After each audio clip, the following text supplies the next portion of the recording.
Before I tell you what this is, let me show you the numbers. 3 billion phones. Every Android on Earth quietly running one piece of software. The 500 fastest supercomputers on the planet. All of them 100%. 90% of the cloud. In one small helicopter. On Mars. Its price zero, actually free. Its maker, one student, 21 years old. His own words, just a hobby, won't be big. So how does a free hobby end up running the world? That story is this video. So let's start at zero. What even is an operating system? Your computer, very fast, very obedient metal. Powerful but clueless. Someone has to share its memory between your game and your music. Someone has to talk to the screen, the speakers, the disk. And someone must remember where every single file lives. That someone is the operating system. Windows is one, Android is one, and Linux. Linux is the one with the best origin story in software. Rewind to the 1980s. Serious computers ran an operating system called Unix. A beautiful system, two problems. Problem one, it cost more than a car. Problem two, the recipe was secret. You could use it, never read it. Then August 1991, Helsinki. A 21-year-old student posts a few words that change everything. I'm doing a free operating system, just a hobby, won't be big and professional. Famous last words. Because then he does something no company would ever do. He gives away the recipe. Anyone could read it, change it, improve it, free forever. Thousands of strangers started improving it, together. Quick detour, he almost named it Freaks, spelled with an X. The man running the download server thought that name was terrible, so he quietly renamed the folder, Linux. The penguin came later. At a zoo in Australia, a penguin genuinely bit Linus, so he made it the mascot. Meet Tux, the most famous bird in software, born from a bite. But the real masterstroke was a rule stapled to the recipe, the GPL. Use it free, change it free, but share your changes back. Hoarding it was legally impossible. The recipe could only ever grow. And that little hobby grew up to run everything you saw at the start. But the applause was not universal. Months in, the world's most famous operating systems teacher went public. Andrew Tannenbaum, the operating systems professor, author of MANOJAVAM, the very system Linus learned from, he was not impressed. January 1992, a public post, title, Linux is obsolete. His verdict, obsolete, wrong design, a dead end. The follow-up got personal. Be thankful you are not my student, he wrote. You would not get a high grade for such a design. The 22-year-old had already fired back. Linux still beats the pants off Minix, he told him, and he kept shipping code. More than 30 years on, the obsolete design runs the planet, and Mars. History graded that homework. And then the giant noticed. 2001, Microsoft, the most powerful software company on Earth, its CEO asked about Linux, chooses a word. He calls it a cancer. And for over a decade they fought it. Lawsuits, fear campaigns, internal memos ranked it threat number 1. 2003, a $5 billion lawsuit claims Linux is stolen code. The aim, kill it in court. Years in court, the verdict on the code, clean. The hobby survived its assassination. Then, October 2014, a new CEO walks on stage and says 3 words nobody believed. Today, Windows ships with Linux inside it, and on Microsoft's own cloud most machines run, You guessed it, Linux. The empire could not beat the hobby, so it joined the hobby.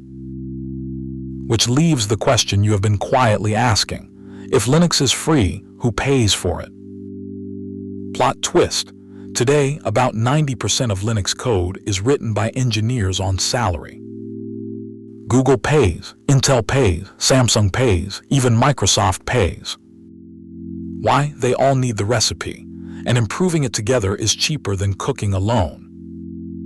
One company, Red Hat, sold support for the free recipe. IBM paid $34 billion for that one company. The hobby did not just survive money, it rewired how the industry spends it. Today, let's go fast. Where is Linux? Your phone inside. Your TV inside. Your Wi-Fi router inside.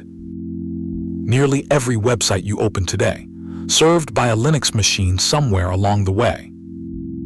Stock exchanges, trains, submarines, inside. That phone story starts in 2005. Google buys a tiny startup called Android and gives it a Linux heart. The iPhone, not Linux, but its cousin, same family tree. Now look at your own day. Nearly every card tap, nearly every QR payment anywhere on Earth, touching Linux servers on the way. That is roughly 70,000 payments every second, most of it on the free hobby. Space agencies, from NASA to ISRO, the rooms that guide their rockets run Linux. Billions of lives running on a student's free gift. And yes, Mars, 72 flights on Mars. Thousands of strangers who never met built all of this. How? 8 shared ideas. Here they are fast. Now the fun part. The tool those thousands of strangers used to build it, the terminal. No menus, no clicking, you type, it obeys. LS list what's here, 2 folders and a secret. Cat, it reads any file out loud. Hacker skill number 1. CD, step inside a folder, look at the prompt, we moved. Stuck, every command ships with its own manual. Man for manual. Exact words, exact results, every single time. That's why engineers never left the terminal.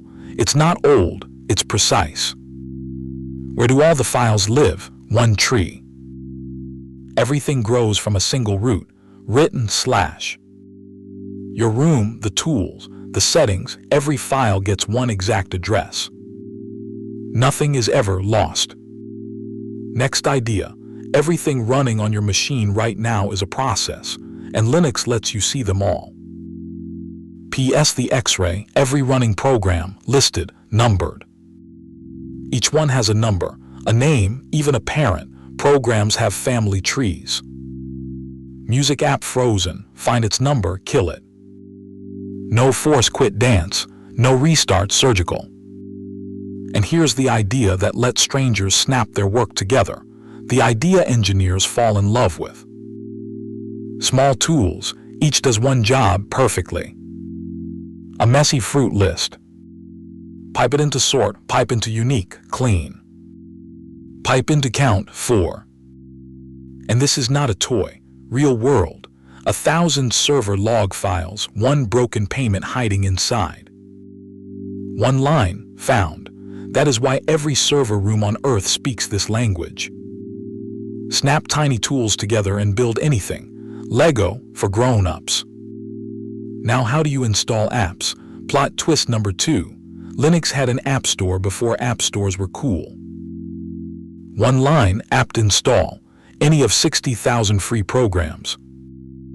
No download websites, no shady.exe files, no credit card.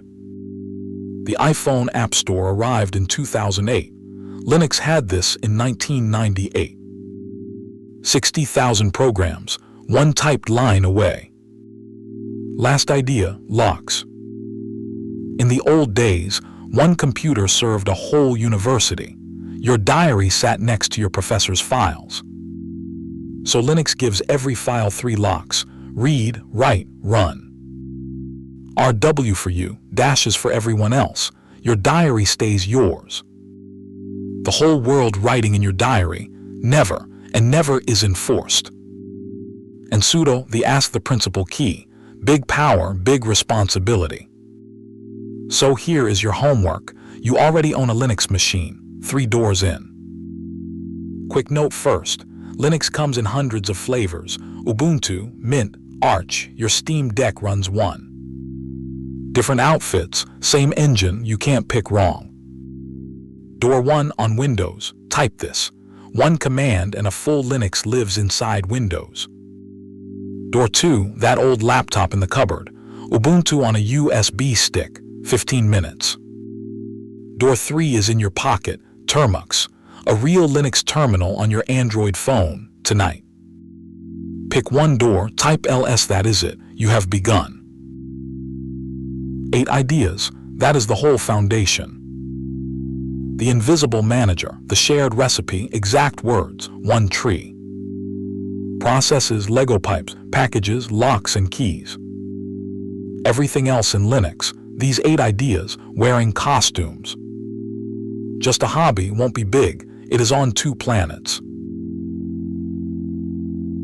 Next story, SSH, how engineers drive computers on the other side of the planet. New story every week. Subscribe if you want the next one. This is Kathanium. Every idea in tech has a story.